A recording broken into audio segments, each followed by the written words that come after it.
Hi, we are E-merceCloud. We are a team of 4 members and our vision is to provide a platform with the best features to facilitate e-commerce between businesses.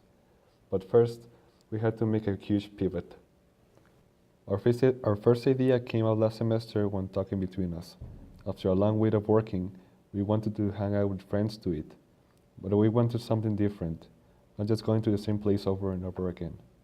The first thing someone does to solve this problem is searching up on Google for places to eat. But the problem is that the same places are being promoted over and over again. Companies with money prevent small businesses from getting acknowledged because of the existing search algorithms, where you have to pay large sums of money to get into the front page. From this, we came out with our idea. The concept was simple: to create an app that could recommend you places to eat so that the user quickly can open the app and get suggestions. Inside the app, small businesses could display coupons so that people will be more inclined to go there and experience something new. This could solve a problem to small businesses, so they get more customers and to people who want to hang out with friends. As you can see, our idea came from a problem we had, so we immediately dive into that. Now, it was time to validate if the problem was present in other people's lives.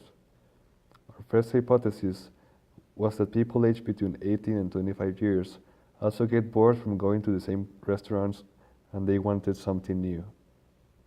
With this in mind, we got out and interviewed 30 people between those ages. The results were favorable. We asked about their problems when hanging out with friends, and the majority agreed that not knowing where to go was annoying to deal with. After confirming out our first hypothesis, we had to validate another one, which was that small businesses wanted more customers and weren't opposed to give coupons in order to get more customer flow. We interviewed a total of 10 businesses, from new ones to others that were small, but already had some years of experience. The results varied a lot.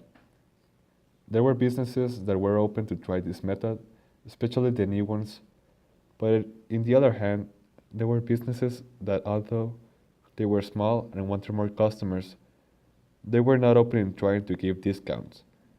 And there were others that were content with their current customer flow and didn't want more. In general, the responses were not positive. We had to make a choice. We could rethink another way to solve the problem, or we could search for other pains in other sectors.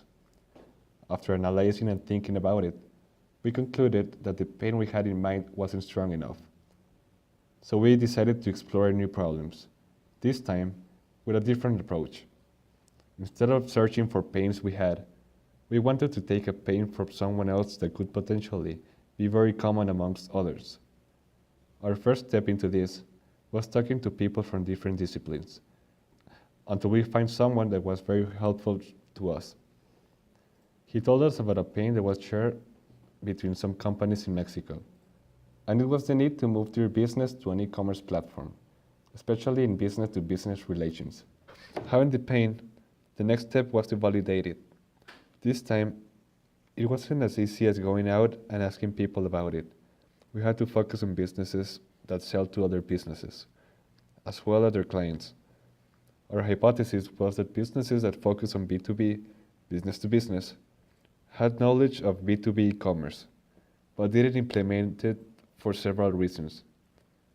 With this in mind, we contacted people that could meet our hypothesis and started interviewing them to see if they had the same problems and what they do to solve them. We found out that our hypothesis was accurate. Companies with this kind of businesses want to move to an e-commerce platform, but most of them don't know how to implement them correctly, or are afraid that their customers may not respond positively, potentially harming their business relations. In total, we interviewed 10 businesses. After getting the result, the following step was to contact people that are on the receiving end of this B2B relation to see their opinion about this topic. We found out mixed opinions. Some customers really like the idea because it makes things easier when shopping for products they needed without the need of calling someone.